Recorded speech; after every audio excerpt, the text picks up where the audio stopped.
having fun yet?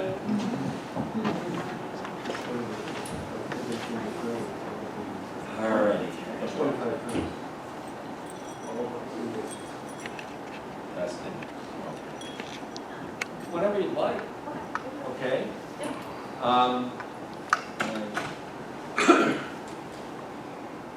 Okay. Well, we are, I think, on TV now and live stream and all that. So, welcome everybody who's in the room.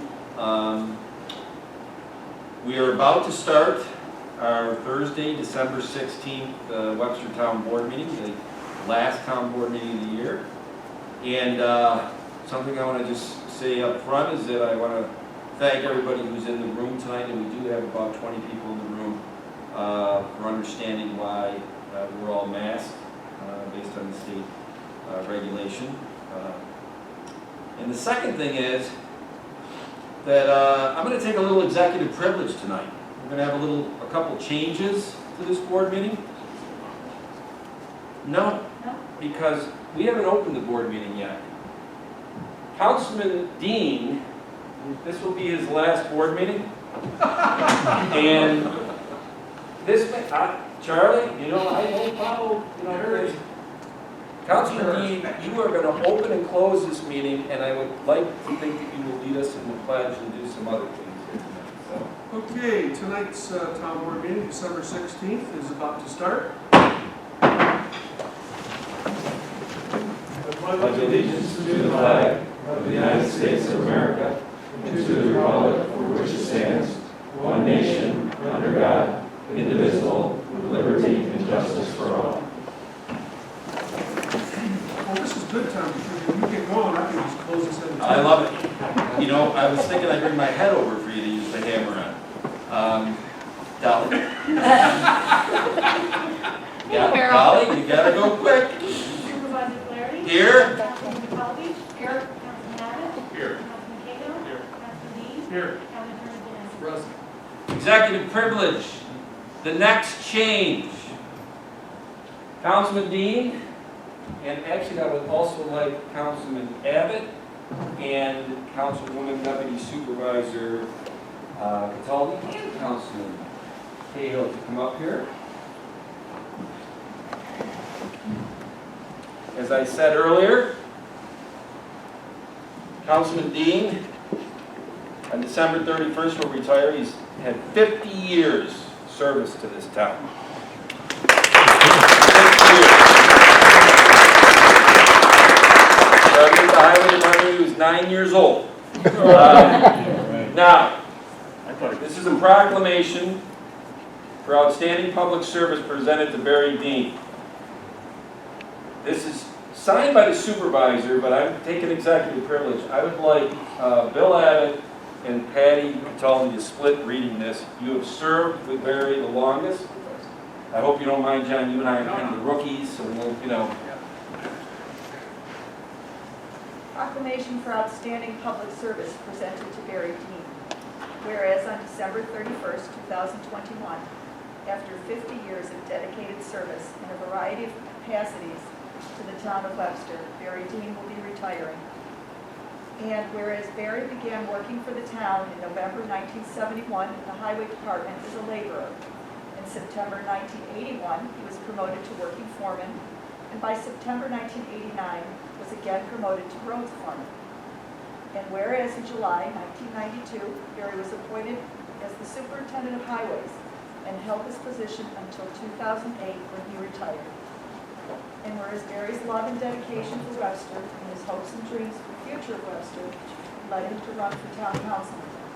In November of 2009, Barry was elected as town councilman, and in January 2010, he took office as councilman on the Webster Town Board. And whereas Barry was a board liaison to several departments during his tenure, he's included finance, public works, parks and recreation, Webster Museum, planning and zoning, and the police department. His long years of outstanding service will always be appreciated.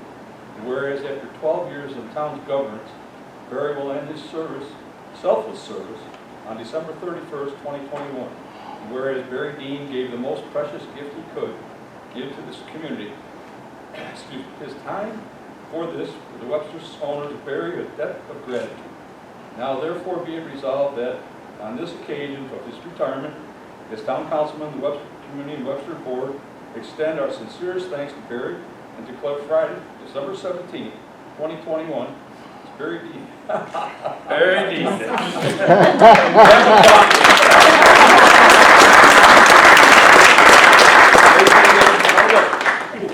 Dated December 16th, 2021. Hey, tomorrow's my day, Bill?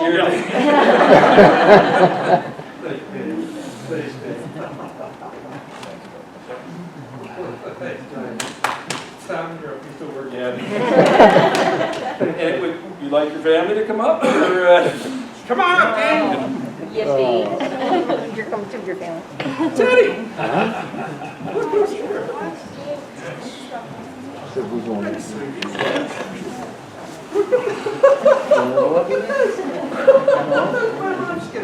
Janine, this is Charlotte. Oh my gosh. Hi, Charlotte. Where's Jamie? He's over there. He's hiding. Okay. This is my gang. proud of you. Listen, I've known this young man since he was about born. Yeah. And he's been our pastor for the last several years. And 71 you started, my goodness. Hi, Gail. Hi, Gail. How are you? Morning. Did you plan this? Yeah. My good friend Sarah. Congratulations. Oh, you Are you going to talk? Oh, thank you so much. Thank you, everyone. Am I supposed to make a speech now? Here. Wow. Out of high school, I went to work for Eastman Kodak for a year, and then I went to college for a year. And that didn't work out for me, so I was going to go back to Kodak. In the meantime, I went to work at the highway department in the fall of '71. And 37 years later, I retired. One thing that hasn't been mentioned is the last 4 years that I've been working, I also spent 4 years down at the sewage treatment plant as their administrator. That was quite a job. It's a very interesting place to work, and the people that work there are very dedicated and very proud of their output. But anyhow, over the years I've worked for 9 different supervisors. You're being the ninth. And many boards and counselors, Charles Genesi and Jerry Matrano before you.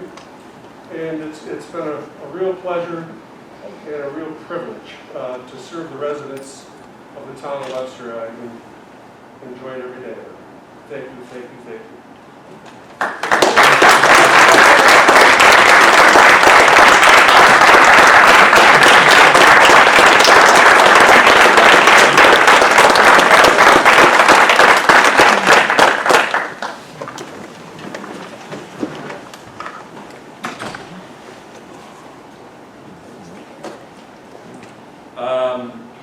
Well, he's got the mantle over there, so I got to stay in the straight and narrow. You got the control. Okay. Next up, we have a public hearing to consider a local law adopting the Cold War Veterans Exemption. From what I can tell, nobody had signed in to speak on this. So, Barry, I'm going to need you to open the public hearing and then close it. Unless, Public hearing is now open. does anybody have any comments about the Cold War Veterans Exemption that we're proposing? Seeing none, we'll close the public hearing. Okay. Well, in that case, Attorney Genesi, this kind of ends a long road, so to speak, on this one. Hattie, I know that you were very instrumental in this. Donna Komar, our assessor, is here tonight. Hey, if you don't mind reading the resolution, but I will just say this. I think it was in an article I wrote at Veterans Day that, you know, it's nice, words are nice, but actions speak louder than words. And you know, the military and our veterans, when you thank them for their service, and I think everybody is genuine when they do that, but those are words. I like the fact that Webster is a community, that what we're doing tonight is taking action to show that we respect all of our veterans, so. Go ahead, Rick. This is a resolution of 2021 of the Webster Town Board to enact local law number 6, amending the Webster Town Code to extend the veterans exemption to property owned by a Cold War veteran. At a regular meeting of the Webster Town Board, held at the Town Board meeting room on the 16th day of December at 7:30 p.m. All were present, whereas the town of Webster has the authority under New York State Constitution, Municipal Home Rule, and Article 16 of the town law to adopt and amend local laws not inconsistent with the provisions of the Constitution or not inconsistent with any general law relating to its property, affairs, or government. Whereas New York State Real Property Tax Law 458-B has been added by Chapter 655 of the laws of 2007 and amended thereafter by various laws of New York State Legislature, and allows the town of Webster to provide with qualifying residential real property pursuant to such statute be exempt from taxation as set forth in said statute. Whereas the town board has the authority under New York State Municipal Home Rule law to adopt and amend a local law to grant exemption allowable to set forth in legislation enacted by New York State Legislature as set forth in Real Property Tax Law 458-B. It is in both public interest and required by law that public hearing be held to consider the extent of the benefits of such exemption allowable to Cold War veterans as set forth in the legislation enacted by the New York State Legislature as set forth in Real Property Tax Law 458-B. A notice of public hearing was published in the Webster Herald on December 8, 2021, and posted on the town bulletin board. Public hearing on proposed law was held by Webster Town Board on December 16th at 7:30 p.m. All interested persons have an opportunity to be heard.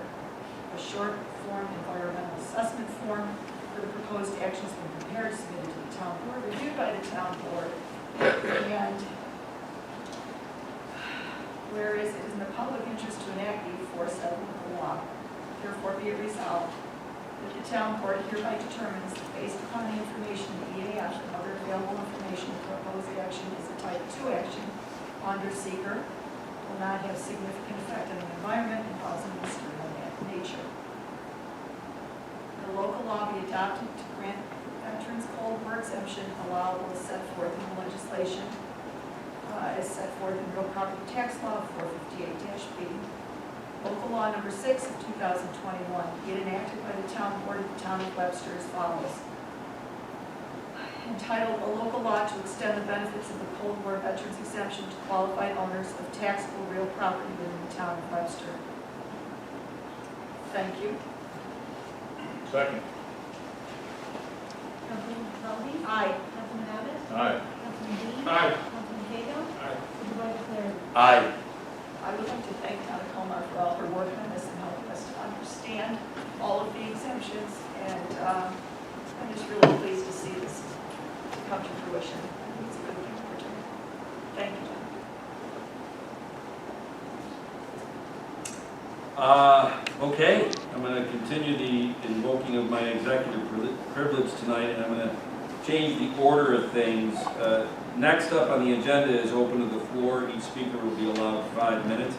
I'm going to move that to after the regular town business number 2, so it will be in between the public hearing and local law 8 and before consideration to approve purchase orders and bills. So next up are the minutes to be considered. I will be back at the meeting. I would move that we approve the minutes as submitted for the December 2nd, 2021 meeting. Second. Councilman Sullivan? Aye. Councilman Abbott? Aye. Councilman Dean? I abstain, I was not there. Councilman Cahill? Aye. Supervisor Cleary? Abstain. Okay, so we are on to regular town business. 2 weeks ago, there was a public hearing here on Thursday, December 2nd.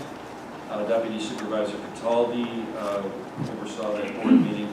And that public hearing was for local law number, proposed local law number 7. We just adopted local law number 6 for the year with the veterans exemption. Interestingly enough, this local law number 7 that we heard in the public hearing on 2 weeks ago was really kind of all in or all out for cannabis in 2022.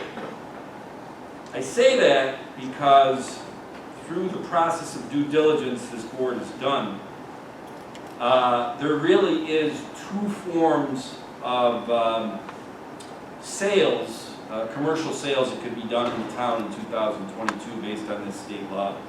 One is lounges, consume on site. I've used the analogy that's like a bar, a tavern, a pub with alcohol. The second is a retail dispensary that you cannot consume when you buy on site. I've used the analogy of that. That's like going to a liquor store for alcohol. So this resolution is one that the board would be voting on to opt out of both going into 2022. Translation, there will be no commercial sales of marijuana recreationally in 2022. And as we have learned on this, opting out, if that's what the board determines to do, on one or both of those, is not a fait accompli from now until the end of time. The town board could in the future come back, look at information that has been compiled from other municipalities, and decide to opt in at a later date. So here's the way this is going to go. This resolution, if this resolution, a motion is made on this, and I want to make sure everybody in attendance and watching at home understands this.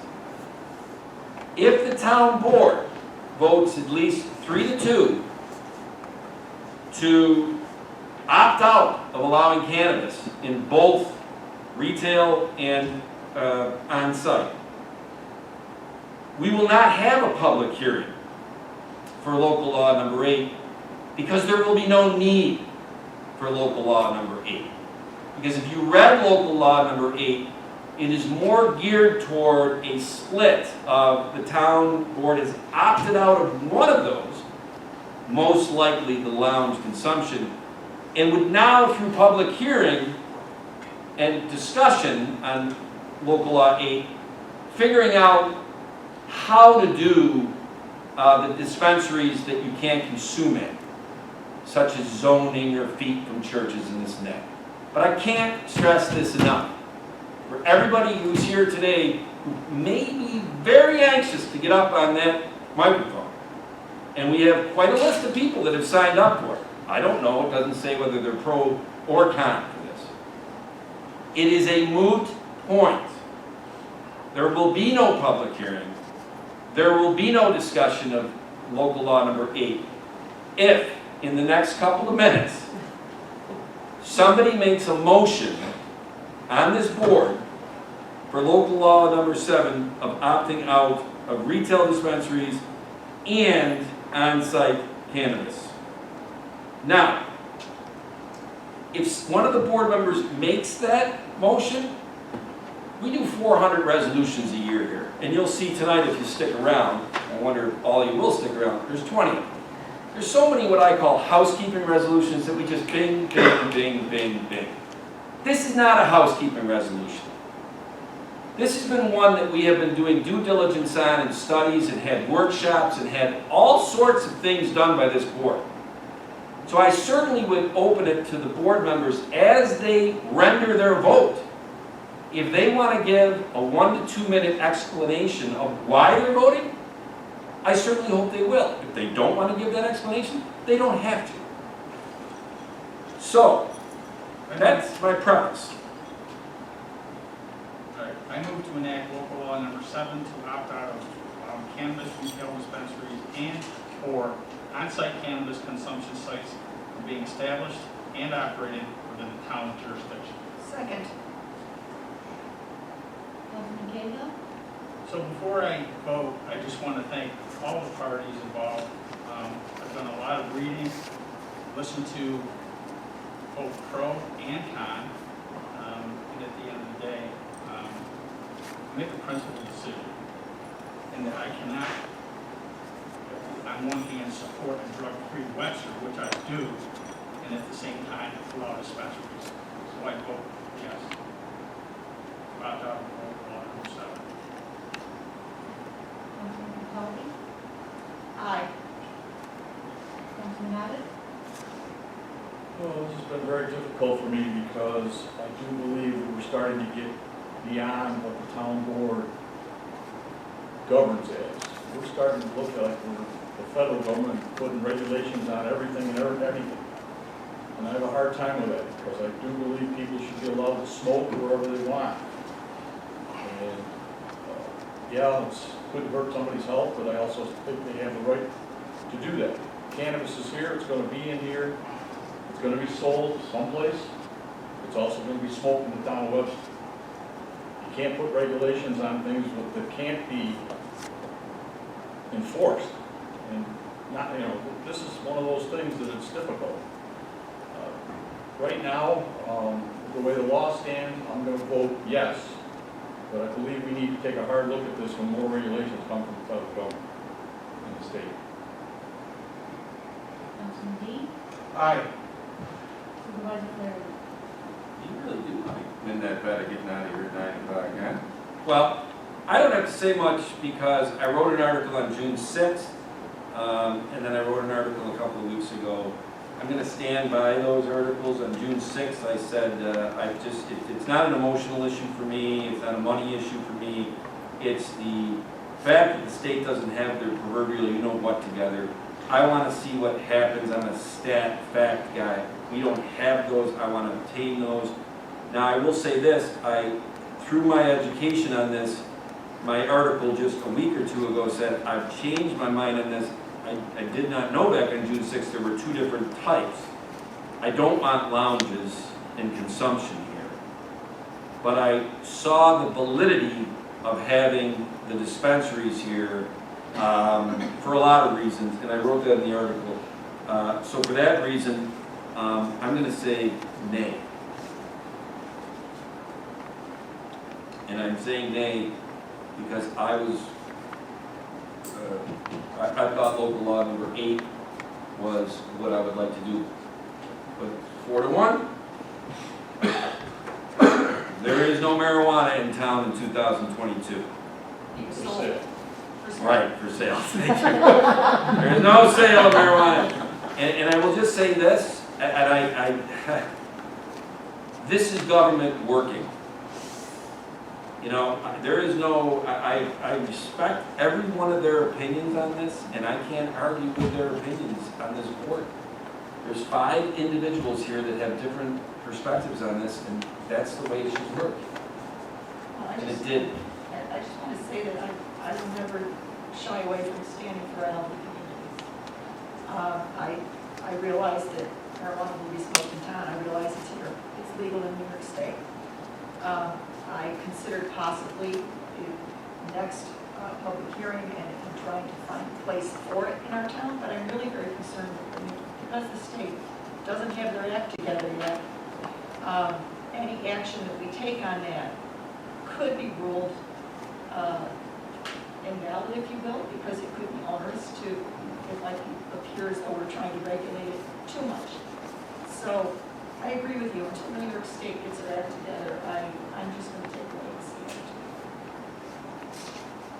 So, Attorney Genesi, Town Clerk Dwyer, is there anything else that we need to consider this? Well, I think there's a... Oh, I think there's no need to go. Right. Well, We just said, the public hearing for local law number 8 becomes moot. Thank you all who wanted to speak on local law number 8. It's a moot point. So, the next item up is what I said earlier. We're moving open to the floor. Each speaker will be allowed 5 minutes to now. And I want to make sure everybody understands. If you want to get up and talk, I don't guess you have the right to get up and talk about marijuana. But it is after the fact. We have already voted on that. It's done. just so everybody's in understanding of that. So, would anybody like to take the vote? Okay, well, we're gonna go this way, all right? So I think, unless someone's hidden back there that I don't see, this young lady in the red sweater is first. That's you, yes. And if you can give your name and address. My name? I gotta leave this on, right? Yes. My name is Lori Reynolds, 138 Judson Street, in the village. On behalf of Webster Citizen Action League, I'd like to pass out Christmas cards to the board and wish everyone a Merry Christmas and a Happy New Year. Is that okay? Sure.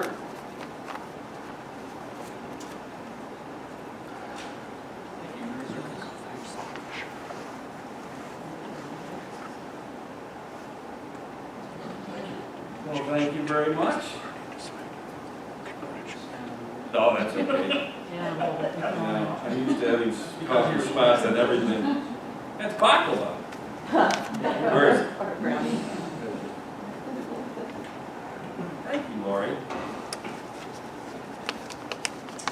And as we were moving this way, I'm going to let the gentleman behind me speak first. you sure? Yes. You sure? Yes. Okay.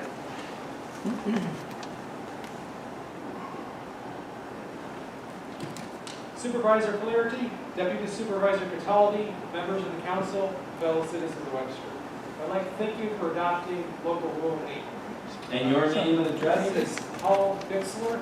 My address is 628 Hills Pond Road. Paul, just to be clear, we adopted local 7. No, local 7, sorry about that, I misspoke. We don't want anybody to be confused about what we did. Yes. Just a few months ago, on October 31, Matthew Bittender, a 16-year-old high school junior from Penfield, encountered a marijuana-impaired driver on the road while at the intersection of Chestnut and Elm Street. The driver struck Matthew Bittner and he died, but the impaired driver survived, to be criminally charged with driving while ability impaired under the influence of marijuana. A culture that ever increasingly is affected by the scourge of drugs in our towns, making the access to drugs even easier is the wrong thing to do. And I'd like to thank you today for taking a step to make it a little bit more difficult for people to get access to marijuana. While Corona is a relatively safe drug, marijuana is far from that. According to the Lancet, a British medical journal, frequent marijuana smokers are 6 times as likely to develop schizophrenia as those who don't use the drug.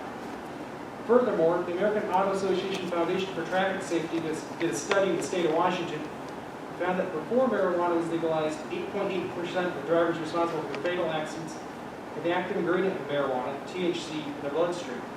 Over the 12 to 24 months following legalization, that percentage more than doubled to 18%. By 2017, the 5th year after legalization, 21.7% of drivers involved in fatal accidents were THC positive.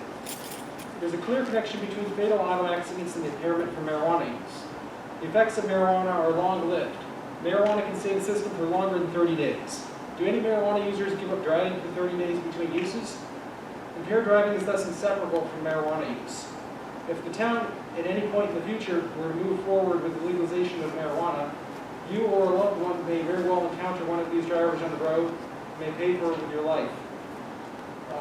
To those who may ever vote on this issue in the future, the decision to opt into marijuana sales will create the very type of chaos that is against the law and order campaign in which you ran, for which I voted, and for which you were elected. Quite likely, if marijuana were to ever be legalized in Webster, you will be responsible for the tragedy of an innocent person who is killed or permanently injured from the impairment of a marijuana user.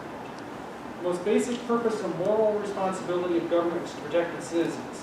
If it ever chooses to legalize marijuana sales, Webster will have abdicated that responsibility for the sake of a few dollars. Legalizing marijuana will result in more children, teenagers, and even pets having access to the substance, including seemingly innocuous edibles, where marijuana is included in sweets such as cookies. While their parents may buy these substances for their own use, teens and children will have easy access to it in their houses. Legalizing marijuana is something that is done out of government greed rather than concern for our town. The town, at some point in the future, hopefully won't consider that 3% of the excise tax of marijuana sales more important than people's lives. Ask the parents of Matthew Bittner, the 16-year-old who succumbed at the hands of a marijuana-impaired driver. Would they be willing to trade $1 million or even $10 million for their son's life? Tragically, Matthew Bittner's hopes and dreams will never see the light of day again. I ask you, Supervisor Tom Flaherty, council members, if at any point you approve of marijuana sales at Webster, are you prepared to attend the funerals of those who die under this policy and look their family members in the eye? Are you willing to realize that for the sake of a few tax dollars, the lives of a number of people in our town could be gone permanently? In the end, should you ever do this, you'll be judged by the voters of Webster for your actions. Did you protect the lives of those in their community, or did you seek money at all costs to human life? If Webster legalizes marijuana, it will result in a tremendous surge of violent crime and auto accidents. The town and police department will spend far more time responding to this chaos than they will ever receive a tax revenue. While police officers are responding to an impaired driver crash or intervening in a drug-induced brawl, they won't be able to quickly respond to emergencies. And in the likely scenario, our hard-working police officers will be so occupied with the problems caused by marijuana that other crime will be largely ignored. The point will skyrocket. The city of Denver, Colorado saw this firsthand with the number of homicides. Paul, you are an impressive young man, but you are at 5 minutes and 45 seconds now. Thank you. Okay? And I gotta say, I take it, David, are you Paul's father? Yes. You must be very proud. I remember Paul from a couple of years ago speaking, I think you were still in high school. Yeah. When certain agricultural things were being proposed here in town. Are you in college now? Yeah, I've taken some college courses, yes. Fantastic. Well, public speaking is not one course you need to take. You're doing great at that. Would you like to go? Yes, I would. Okay. I would.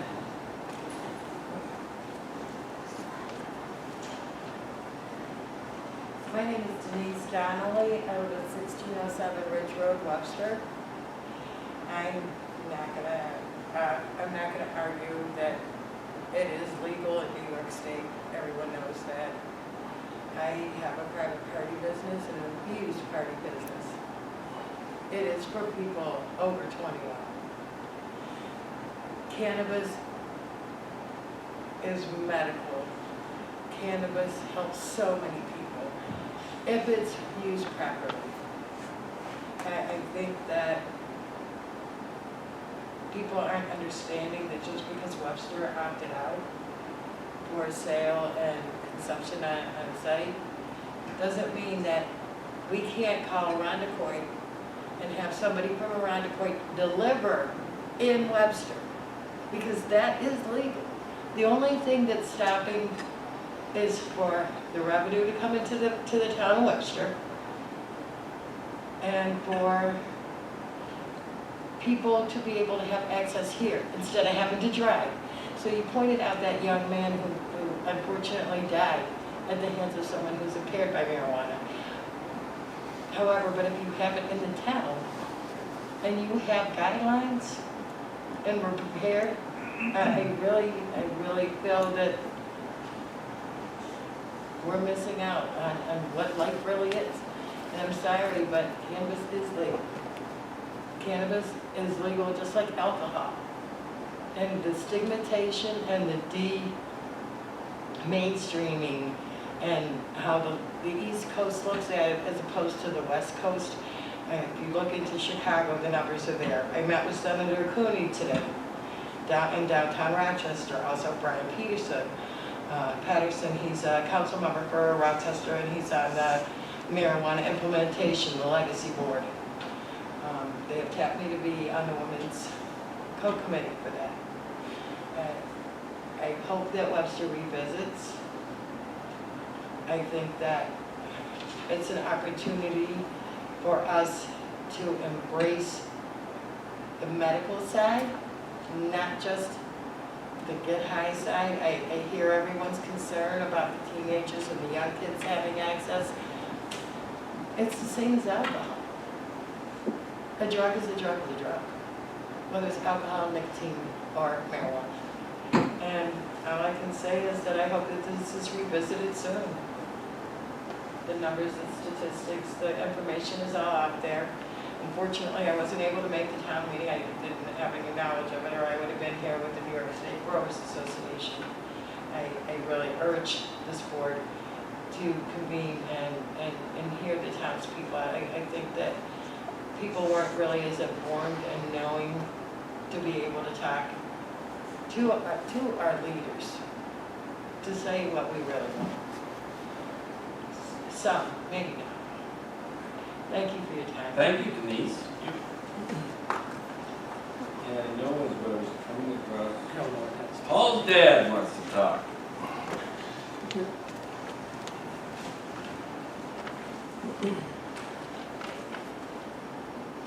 Hi, my name is David Webster, and I'm at 628 Hills Pond Road.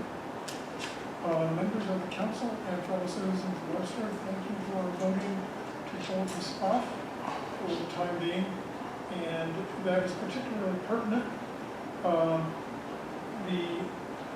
What I have found is that in an article on leafreport.com, which provides marijuana news, there are more than 400 towns and villages across the state that have had a joint statement that they would be banning dispensaries and consumption lounges from their jurisdictions.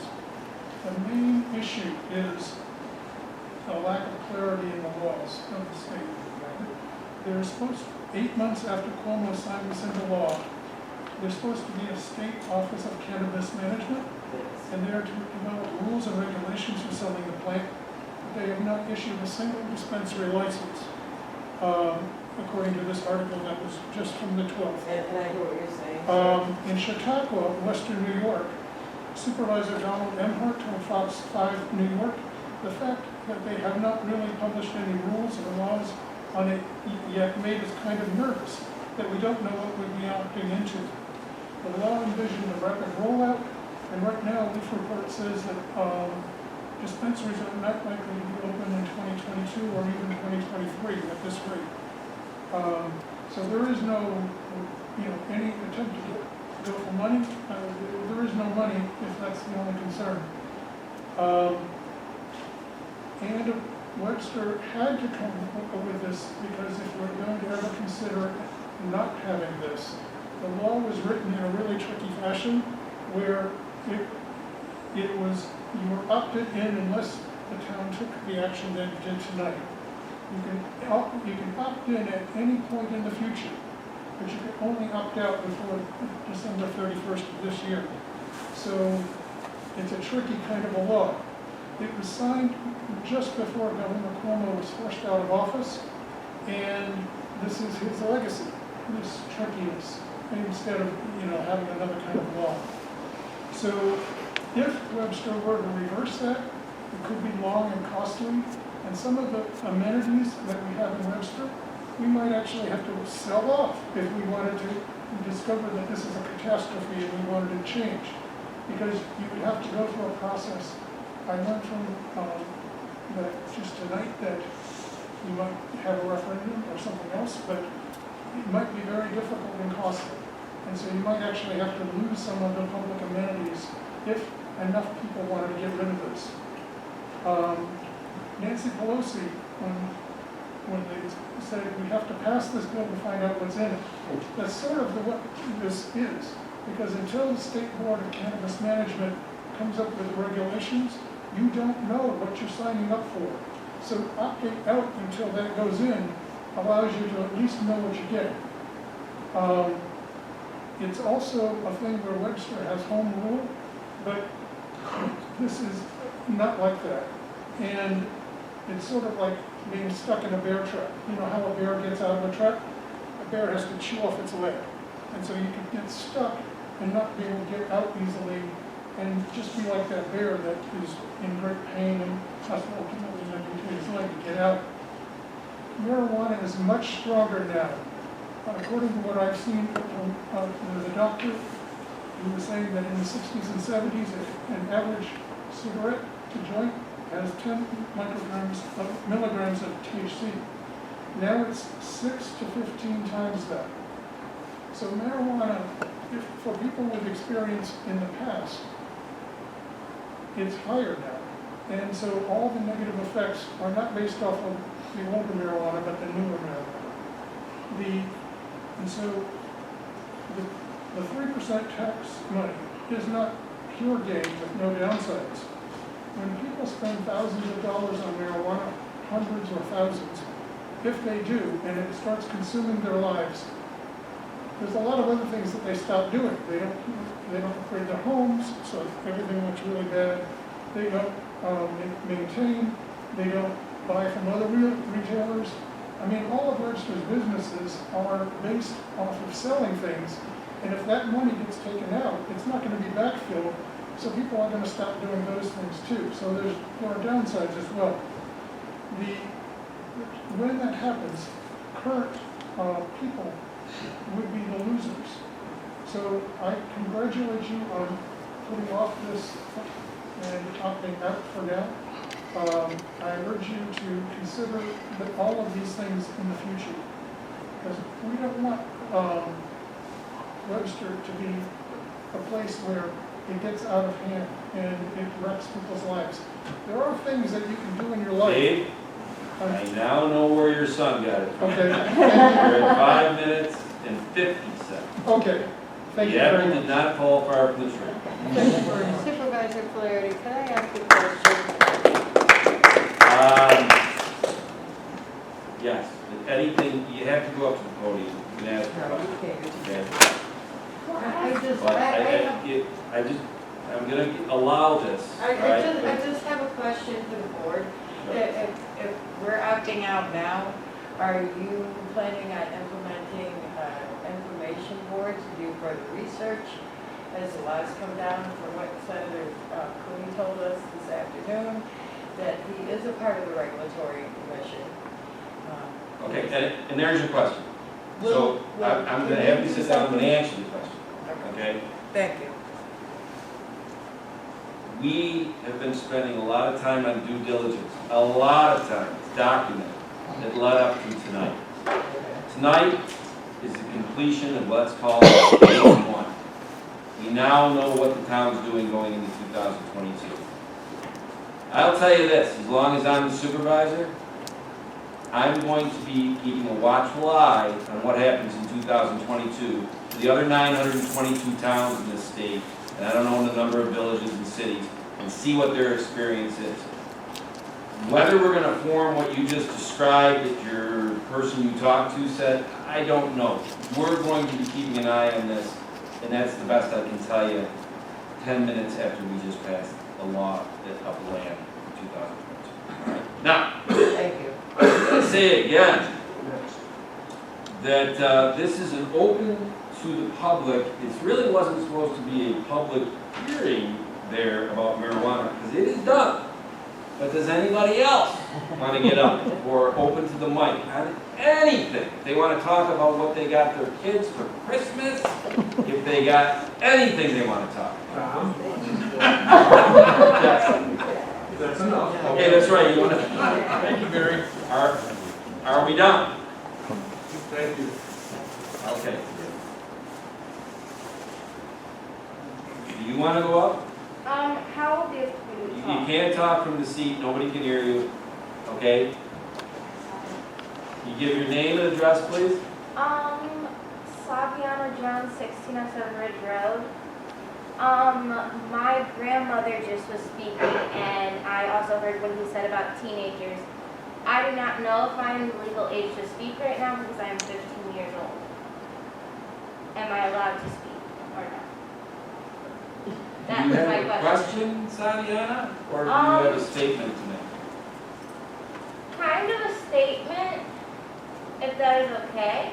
I think it's fantastic. Why don't Okay. you make your statement? My grandma has basically put her literally whole life on trying to make this able to be open to Webster. I have friends in school. It's not my right to say, but it's like kids can get access to anything, so can adults. I have kids that find their way. It's not something that you can just easily stop. Yes, teenagers will do what they want, but they're not what you have to worry about. It's everyone, I feel like. Because it's just, I know friends that somehow get alcohol from just stealing it, not even from their parents. And it's just, it's like you're saying something that you basically. Okay, well, I think you did a wonderful job. I'm To sorry. be it's honest with just you, like- representing a 15-year-old, you did a wonderful job, and I want to thank you very much. Yeah. Okay? So, I think, and that's the day of the hand, I think that concludes the 5 minutes portion, and open to the floor, and we'll move on to the consideration to approve the purchase orders and bills. I did review the bills and found them to be in order. I will move to pay the bills as submitted by the department.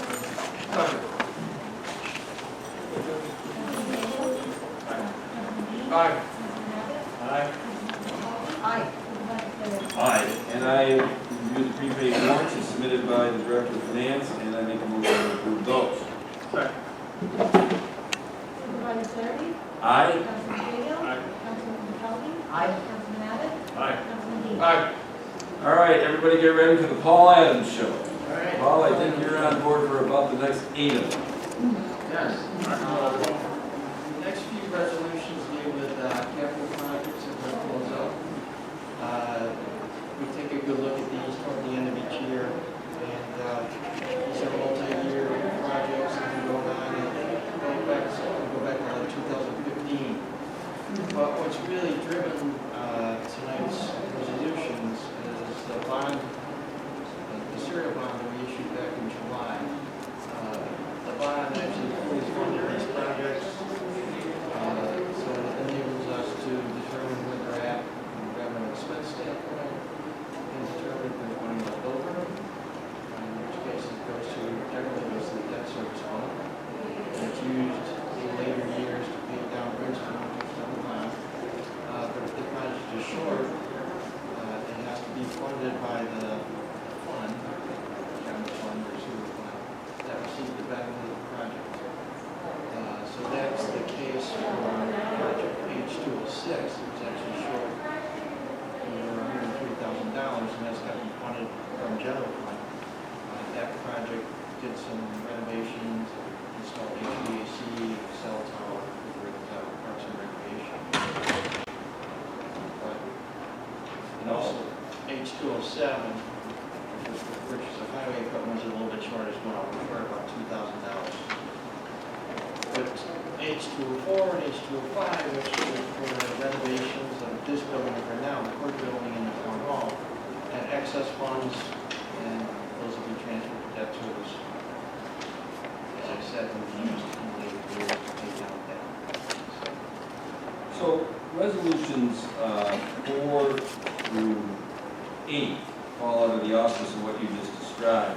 Yes. I have 2 questions, well, 1 comment and then 1 question. The question is, Resolution 8 is to close capital project HO214 Lakefront Soccer Field parking lot, but it doesn't have a plus or minus money going back to the fund or coming. What is that project? Right, that, I believe that we actually previously approved an amount to be transferred into that project, we did it out. That project is a little confusing because it started out to be, it's only about a $60,000 project. It started out to install a parking lot, I believe down near Yankee Stadium. And then we found out we didn't have the land. Now I know why it's So got we couldn't no put it in the blood. So Okay. this project was funded by a grant from New York State, and Yep. New York State allowed us to use the money to, for the highway fund. Yeah. And I believe the highway fund resurfaced Regina Drive. So this project really ended up being a Regina Drive resurfacing, repaving project. Okay, well, that was my question, and then my comment is that when you, I think we ended up doing about an $8 million long-term bond. It started out an aggregate of about $11 million of the one-year bonds, which paid down. Back in July or August, what was the total long-term? The bond was $11.1 billion. Was it 11? The bulk of that was for the sewer. The sewer was 7 million. That's Phase right. one project. That was about 7 million, and the other 4 million are for these 4 projects, which are basically the town hall renovation projects. Gotcha. And so those other 4, when you think about it, You got 92,000 going back to the debt service fund, which is a good thing. You got 43,000 going back to the debt service fund, it's a good thing. And then number 6, you got 103 from the general fund. They're almost a wash. Yeah, when you add it all together, it's about 30,000 going Right. into debt service. Yeah. Yeah. Okay, that's my comment and question. Do the board members have any questions on this, or we'll just rattle down these 5? And those 4 projects are really almost run as one project. Okay. Track them separately. We close the capital project H0204 Van Ingen Court Building renovations and transfer the remaining funds of $92,473.70 to the debt service fund VO204. Second. Councilman Dean. Aye. Councilman Abbott. Aye. Councilman Cahill. Aye. Councilman Gonzalez. Aye. Supervisor Serra. Aye, and you're on a roll, Barry. I move we close the capital project H0205 Town Hall renovations and transfer the remaining funds of $43,117.48 to the debt service fund VO205. Second. Councilman Dean. Aye. Councilman Gonzalez. Aye. Councilman Cahill. Aye. Councilman Abbott. Aye. Supervisor Serra. Aye. And will we close the capital project HO206 Parks and Recreation Center renovations, HVAC and cell tower, and transfer funds to cover the project deficit in the amount of $103,590.80 from the general fund. Second. Councilman Dean. Aye. Councilman Cahill. Aye. Councilman Abbott. Aye. Councilman Gonzalez. Aye. Supervisor Serra. Aye. I move we close the capital project HO207 highway equipment and transfer funds to cover the project deficit in the amount of $2,014.66 from the highway townwide fund. Second. Councilman Dean. Aye. Councilman Gonzalez. Aye. Councilman Cahill. Aye. Councilman Abbott. Aye. Supervisor Serra. Aye. And I move to close the capital project HO214 lakefront soccer field parking lot. Second. Councilman Dean. Aye. Councilman Abbott. Aye. Councilman Cahill. Aye. Councilman Gonzalez. Aye. Supervisor Serra. Aye. Paul? Next. 9, 10.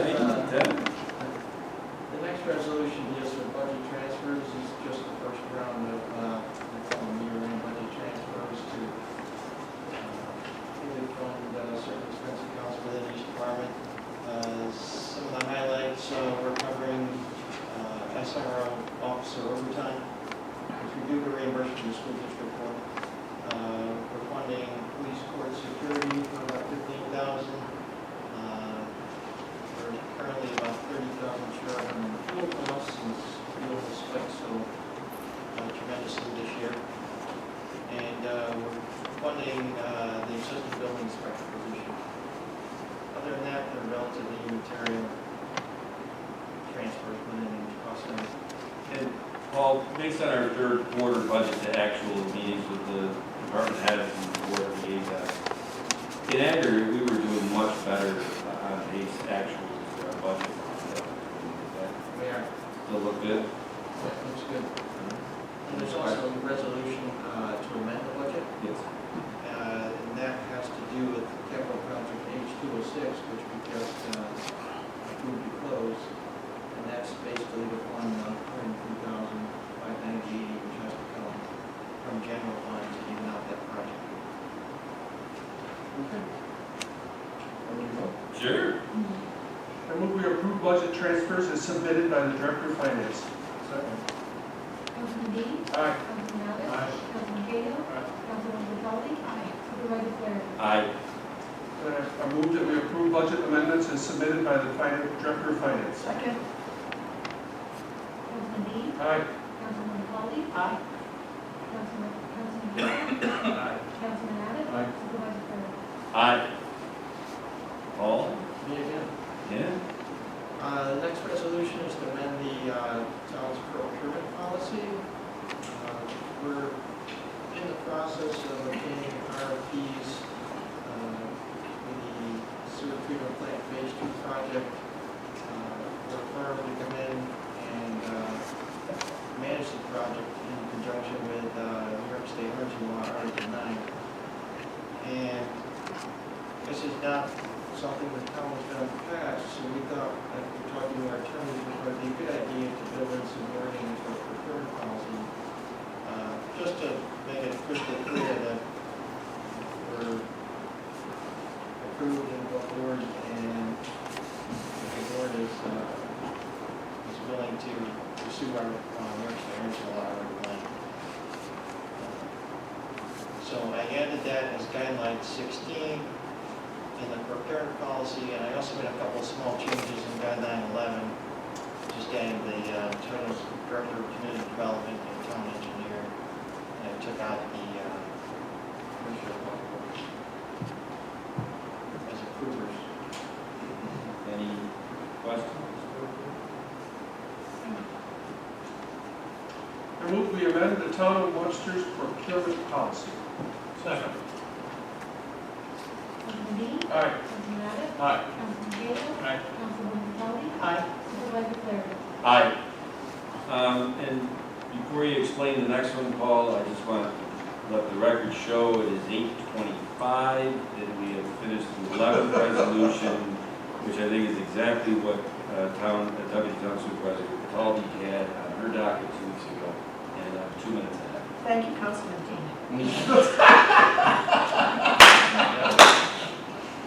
Touche. Yeah. Go ahead, Paul. Okay. The next resolution deals with leasing vehicles, basically it'd be a true operating lease through enterprise fleet management. We've historically bought our vehicles, we paid outright for them, but a few months ago we spoke to enterprise and analyzed the situation and compared it to both buying outright and also comparing it to a plan that MT Bank has in place for municipal leasing, where they would escrow funds for us, and then we would use those funds to basically do like a lease purchase. The problem with that is we'd have to pass a debt resolution. There's actually a lot more red tape. With the enterprise fleet management option, as I said, in the operating leases, we don't own the vehicles, we pay monthly lease for them, so there's no need for a bond resolution. And basically, I compared the two, and when you look at the dollars, it's pretty darn close. And the big advantage of enterprise is at the end of the lease, even though we don't hold a title, we can auction off the vehicle, they'll do that for us, and they still give us the proceeds. So it's like owning them, but you don't own them. And the monthly, if you break down the monthly payments, it would be about the same if we financed it through bank. So, yeah, it actually relieves some of the burden. They're actually doing a lot of the management of the fleet, so, which I think we're going to need. Driving vehicles now that are 2010, 2008. So I think it's better than our plan of buying vehicles. And making lengthy discussions and presentations. Yes, Yes, big time. A lot of work, a lot of work on it. It looks like it's a pretty good move. Yeah, I think it is. Sure. Where was Paul too, Josh? Okay, I'd like to move that we enter into a true operating lease agreement with Enterprise Fleet Management Incorporated for the rental of vehicles and to authorize the town supervisor to sign a contract and all related documents. Second? Councilman Dean. Aye. Councilwoman Kelly. Aye. Councilman Cahill. Aye. Councilman Abbott. Aye. Supervisor Flaherty. Aye. Josh, come here. This is Josh. Yeah, so this next item on the agenda is an annual routine matter. There is a manufactured home park off of Bridge Road here in Webster, and the town code calls for the permit to be renewed on an annual basis, pending inspection, to make sure that they're complying with the conditions of their approval. The fire marshal and the code enforcement officer did perform an inspection of the Sunset Valley manufactured home park, and found everything to be in order. So we recommend that their annual permit is removed from the year. I will move that we approve the renewal of the permit for the Sunset Valley Manufactured Home Park for calendar year 2022. Second. Councilman Dean. Aye. Councilman Dean. Aye. Councilman Cahill. Aye. Councilman Abbott. Aye. Supervisor Flaherty. Aye. Is Chris Bible? He was. He was here. He was. Geez, he would be great to me. This next one with the WAA, does the board have any questions on this? Because Chris and I have worked with them for a while. This is basically the same contract. Yes. Right? I reviewed it over the years. Okay. Shoot away. I would move to authorize the town supervisor to execute a maintenance and use agreement with Webster Athletes Association Boys Baseball effective January 2022. Second. Councilman Dean. Aye. Councilman Cahill. Aye. Councilman Dean. Aye. Councilman Abbott. Aye. Supervisor Flaherty. Aye. This is Mary. Right? Yes, I can speak on this. This next item is we're going to solicit written expressions of interest for the operation of a bar restaurant at the Webster Sandbar Park building. The intent is that respondents of the expression of interest will be reviewed, and then a selection from those respondents will go through an RFP process. And it's going to be about an 8-week advertised period, and then by mid to end February, I forget what the exact date is, we'll get those responses. So we encourage any local restaurant, bar, or investors that are interested in operation of that building to definitely put their name in the hat at this point in time so that they can be further reviewed in the RFP process. Mary, I mean, obviously the town newspaper is Webster. But the efforts are going to be made to make sure that any possible bar or restaurant locally that would be considered doing this, there's trade magazines, there's ways to reach out. It'll be beyond Webster. Yes, yep, we're going through our address books and local organizations to make sure that we reach out to as many potential parties as possible. Great. All right. I move we advertise and solicit written expressions of interest for the operation of a bar/restaurant at the Town of Webster Sandbar Park building and surrounding area. And said advertisement be published in the Webster, December 22nd, 2021, Webster Herald edition. Second. Councilman Dean. Aye. Councilman Abbott. Aye. Councilman Cahill. Aye. Councilman Dean. Aye. Supervisor Flaherty. Aye. And two things, because that pertains to Sandbar Park, that I want to bring up is, one, I really hope that the current proprietors of the Bayside Pub, they put in an expression of interest. I would be really happy with that, but I also understand that things change and life moves on, and Barry, you're retired, right? I mean, you can't do everything the same forever. And the second is I would be remiss to, if I didn't mention that yesterday was a very big day for Webster. We got awarded $2.3 million from New York State CFA applications that were made for Sandbar Park. So to date, let's put it this way, back on November 4th, 6 weeks ago, this board bonded an aggregate of $9.5 million for the ready flood mitigation in the Sandbar Park improvement. $9.5 million. To date, we have over $5 million of that 9.5 that is covered by grants. The ready grants being around 2.6. This CFA grant that we just got yesterday at 2.3. And the sale of Yankee Stadium in that deal, there were $300,000 that was apportioned to Sandbar Park. That means that at this point, the worst case scenario is that the town citizens would be indebted through bonds for about $4.5 million. And I know there's been some miscommunication out there that the bonding of the $9.5 million back on November 4th was a fait accompli, that the bonds would be $9.5 million. And we knew from our presentations that, well, that's not the case. We already had the ready grants of $2.6 million in the Yankee Stadium money. And now, yesterday, we just found out we got another $2.3 million. That's a big day. Big day. So, And moving on.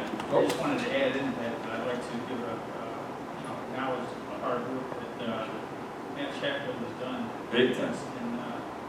in obtaining these grants for Webster as the executive director of Webster Economic Development Association. Yes, his notification to us showed us that it was like the second largest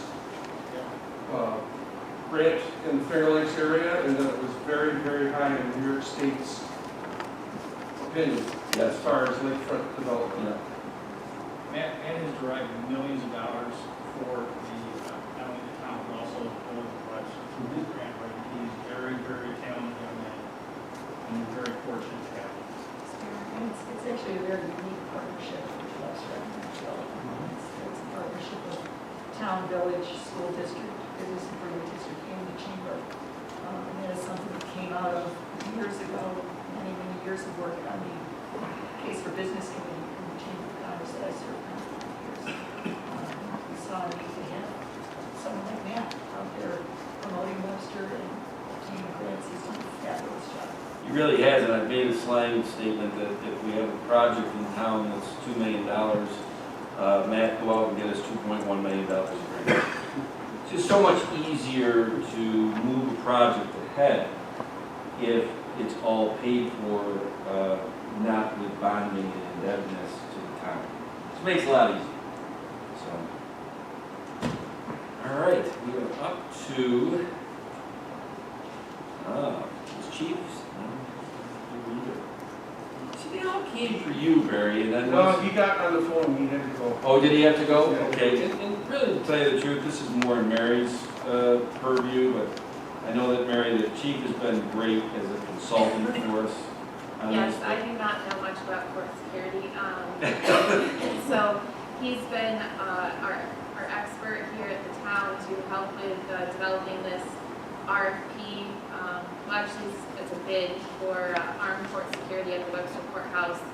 This will be published in the Wednesday Herald next week, and I believe that's about a 4-week advertised period to be opened in mid-January. Okay. Any comments, questions from the board? We advertise and solicit bids for armed court security at the Webster Courthouse, and said advertisement to be published in the Wednesday, December 22nd, 2021 Webster Herald edition. Second. Councilman Lee? Aye. Councilman Abbott? Aye. Councilman Cahill? Aye. Councilman Capelli? Aye. Supervisor Flaherty? Aye. Arthur's not here. Eddie, you might have to. This next one? We're just setting a public hearing, you know. Oh. So I would move to set a public hearing on January 6th, 2022 to consider an extension of the Town of Webster Consolidated Sewer District to include the Sienna Reserve Development to be advertised in the Webster Herald on Wednesday, December 22nd, 2021. Second. Councilman Capelli? Aye. Councilman Cahill? Aye. Councilman Lee? Aye. Councilman Abbott? Aye. Supervisor Flaherty? Aye. This next one, I'm going to leave with a combination of Charlie and Patty and John, because we're kind of running this project, so to speak.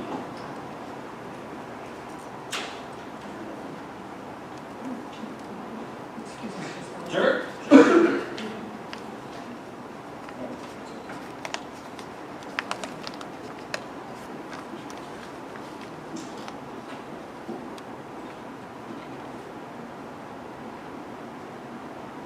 Did they take you in the back of the door, or did they try to? I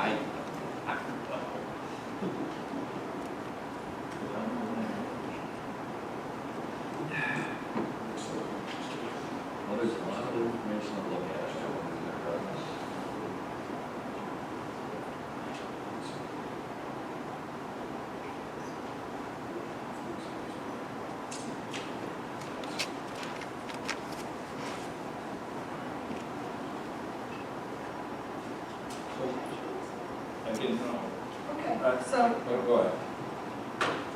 so this is a resolution to amend a portion of resolution number 319 of 2021 regarding the designation of Webster Emergency Medical Service as the provider of EMS services for the town. And before everybody gets absolutely crazy on this one, it's simply that we've not been able to reach the date that the supervisor had suggested of December 15th and coming to an amended contract. And it's just because, honestly, it wasn't enough time, Supervisor. Yeah, I know, and I apologize on that, and that was, it was 4 weeks ago, November 18th, I read the resolution after about a 25-minute monologue. And within that, it said that we would have amended contract terms worked out by December 15th to go into effect January 1st. And in hindsight, I did you dirty on that, and I apologize. I know you guys have been doing your own work, and there's just so much information to go through on that. And I do want to add that we have been working towards this with Nichols and their board and their leadership, and we are certain that we will reach an agreement, but we would like to hold on to it just a little bit. So it's in the best interest of the citizens of the town of Webster and Ramsey Nichols to extend the period to draft such amendments. I'm going to say to January 30th, or thereafter, is necessitated by due diligence to ascertain such services for the residents of the town of Webster. And I just want to make sure everybody understands that there's all the things that have been in process the last 4 weeks with the state, the county, that really in layman terms gives neat balls and whams, number 1 in the 9/11/911 queue on January 1st for the whole town. That's still intact, Yes. Yes. all right? This is, yeah, We have a working contract with this yes, board, we do. and we're tweaking it. Yep. So that's my motion. Second. Councilwoman Capelli, Aye. Councilman Cahill, Aye. Councilman Dean, Aye. Councilman Abbott, Aye. Supervisor Cleary. Aye.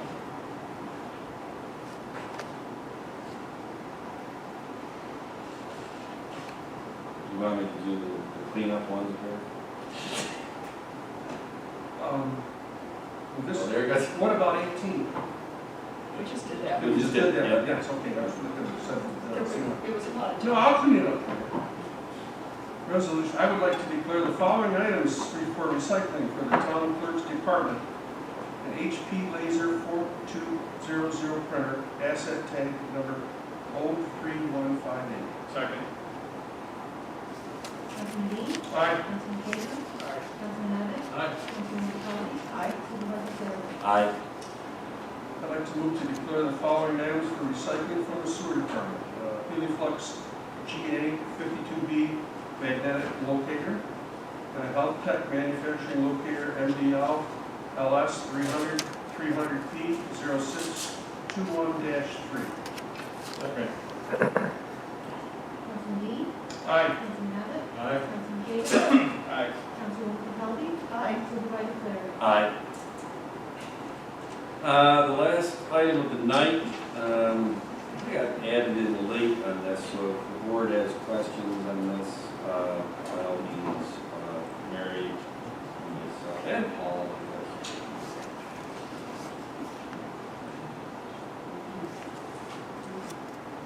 guess. Do you have any questions?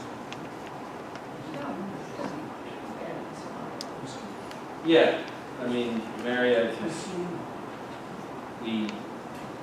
as you're moving in parallel to put the bids together for, us breaking ground at Sandbar in April, wood, we're pretty certain that a construction manager structure is probably what's gonna end up being in place.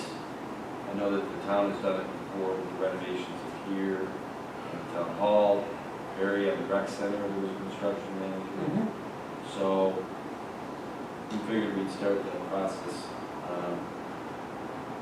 Okay. So, I'd like to move to release a request for proposal, an RFP for professional services of construction management of the Sandbar Park project. Councilman Dean? Aye. Councilman Abbott? Aye. Councilman Cahill? Aye. Councilwoman McCollum? Aye. Supervisor Miller? aye. Tom, before we go any further, I think we skipped number 17. No, I read it. You read it, but did you vote on it? Yes. Because I thought that ran right with the number 18 as well. Sounded like that whole thing was going on at the same time. Okay, we're all set with that? Yes. And then the one tabled item, I'll make a motion to approve it here, but I just want to explain, and Mary might be able to help on this one too. It might be that town supervisor in Penfield, Tony LaFountain, who's retiring at the end of December, is hanging out with Barry this month, so they aren't getting anything done because they're retiring short there. But the more real reason that we have to table this again is that Charlie, I think you and the town attorney from Penfield are still working out just the fine print of this IMA. Tony, Supervisor LaFountain, they said they're moving their motion on this to have the supervisor sign the final IMA to January 5th, their board meeting. So it seems appropriate that we would do ours on January 6th. So, anybody have any questions on that? No. Well, Barry, you want to make a motion? Which one's that? To table? Yes, I'd be glad to. I'd like to make a motion to, excuse me, to table, the table item, which is a resolution to accept Penfield Sewer Bypass IMA terms and authorize the supervisor to sign the IMA. I'd like to move to the table item. Second. Councilman Dean? Aye. Councilman Cahill? Aye. Councilman Abbott? Aye. Councilwoman McCollum? Aye. Supervisor Miller? Aye. Well, that concludes, Hey, where's my gavel go? yeah, you know, Pass it Bill down, Bill Bill. has it like down here. We gotta do the, you know, 5 minutes to see if anybody wants to call in, and while we do that, we'll go around the room, and I hate to say it, we're gonna end with you, Barry. Okay. So we'll go right across. Mary? Yeah, there's a lot of moving pieces in some of our capital projects in town right now, so it's getting exciting that we're getting close to bid documents on Sandbar Park in the next couple of weeks. So although it's typically a slow time, the few weeks between Christmas and New Year's, it's going to be quite busy in the engineering department. So we're working through that, and then we also kicked off the highway facility feasibility study and conceptual design with our consultant MRB this week. So we had a good discussion with them, and we're planning on touring a comparable sized highway facility out towards Syracuse and Cicero, New York, next week to see what they look like when they're all done. So I think Patty and Pat and I are going to make a trip to the east and see that facility. So excited to tour a highway facility and see what ours can be in a couple of years.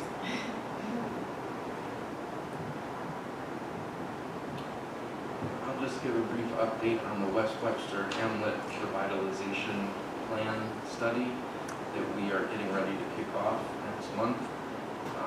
The deadline for consultants to submit their proposals was last week. We received 7 interested consulting proposals, so the town will be working with the funders of the grant to do a consultant selection committee to review the proposals and select the consultant that will help facilitate the public outreach component. So we anticipate that to start in late January, which I know a lot of people are looking forward to. The focus of the study will be primarily at the intersection of Ridge Road, Old Ridge Road and Gravel, and the associated area around it. So just an update on that.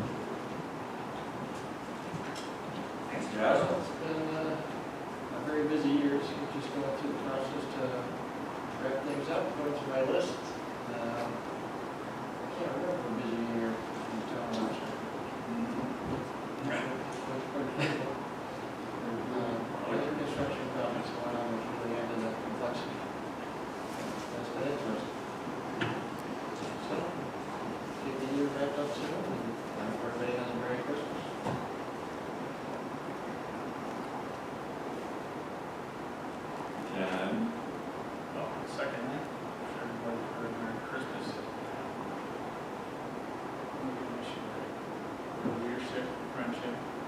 wisdom and knowledge is going to be some big losses.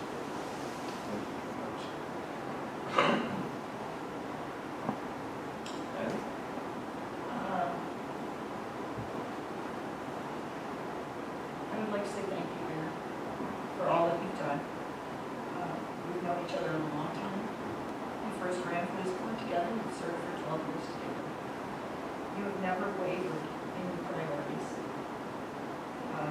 Family is always number one, as it should be. Which is actually the reason you're stepping down, because you're expecting 2 more grandbabies. I'm very grateful they did not come tonight. I talked to Audrey about that. I said, do not let it happen Thursday night.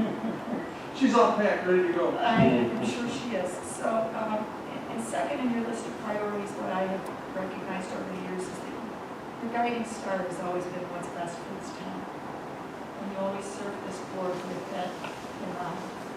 There was never any personal agenda items. It was always just what was in the best interest of this town. And I want to thank you for that.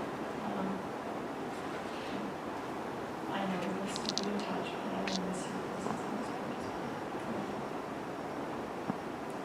Well, I can't add much. Obviously, Merry Christmas to everybody. My colleagues here, everybody in it. And likewise, I'm going to Sperry too. It's a real pleasure working with you both, Cassie, as highway superintendent, and specialist. I think there's some very valuable lessons. Again, I hope to continue something in some capacity, I'm not sure. Well, there was a reason I had Bill and Patty read the proclamation, because you guys have worked along this with Barry, I guess you did. I just met Barry a little over 2 years ago, and I just can't thank you enough for, you've helped me tremendously, and everything everybody else said, even the department heads, I've had amongst this and say, that's a very different type of town board. Department heads who have experienced town board members at other towns, you are a rare breed, and we will miss you. But I'm going to give you a couple months now to get that much.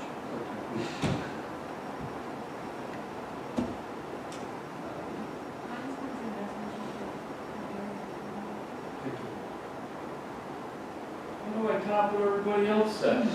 I've been around this guy 40+ years.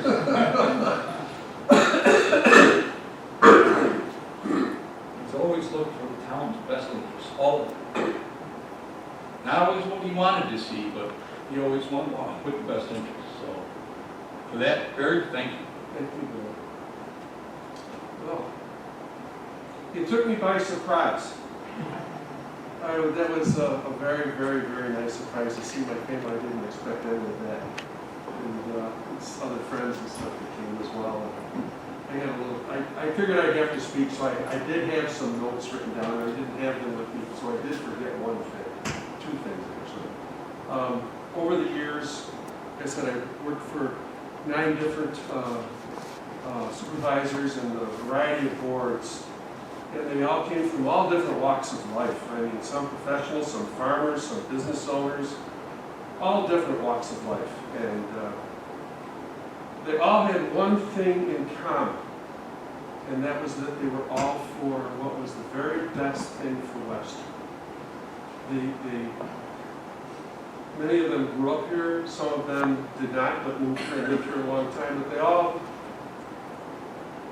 all looking out for what was best for the Webster residents, and it's been a real pleasure to work with folks like that. As highway superintendent, they let me they give me my head. I could just go, and I was able to innovate. I was able to experiment with certain types of snow removal products and that kind of deal, and they just if you were up front and forward, they always just, okay, sometimes I didn't win every argument, that's for sure. But usually it was out of good common sense that I didn't get a certain issue, that kind of thing. So I've always felt a tremendous amount of support for the people that I work for and worked alongside. side. So it's been really great. The same thing with the residents. The residents have been wonderful. They can be tough, because you're not always giving them everything they want, but they're always, if you talk to them, they always seem to understand for the very most part. And the other thing I wanted to say is, Ginny, you're going to be sitting up here soon. Do not be afraid to ask questions, because there's going to be a lot going on up here you're just not going to fathom immediately. And the sooner you ask the questions, the sooner you'll be up, because it's sometimes it's hard to ask the question. You don't want to appear unknowing. Okay? But thank you all so much. I appreciate everybody's support and confidence, and I really enjoyed it tremendously. It's been a really, really nice career, and I have been blessed. Thanks, Well, I do think we probably missed one thing in this roundtable. We should let people, remind people that we're doing a COVID test on Saturday. I hate to throw, we want to throw water on this, but thank you, Patty. we should probably remind folks of that, because Karen has worked very hard on organizing that. Want to give some details? Yes, that event, the access point is at Orchard and Phillips on Saturday, December 18th. And the event starts at 10 a.m. Eastern and goes to 2 p.m. Eastern. It's a 4-hour event. It's for the residents of Webster, so please have, I think Karen said, your driver's license, or if you have a utility bill that shows. You get 1 2-pack of these home tests per car. If anybody's ever gone to Wegmans or to Hagedorn's or any of the pharmacies in town, it's about a $25 purchase, these tests in the store. So this is pretty nice that we got this allotment from Montgomery County, and hopefully we won't freeze on Saturday, all the volunteers as we work. So 10 a.m. to 2 p.m., Saturday, December 18th. And there's information on our website, there's information on all our social media platforms, and everywhere we can spread it. Well, with that being said, tonight's meeting is closed.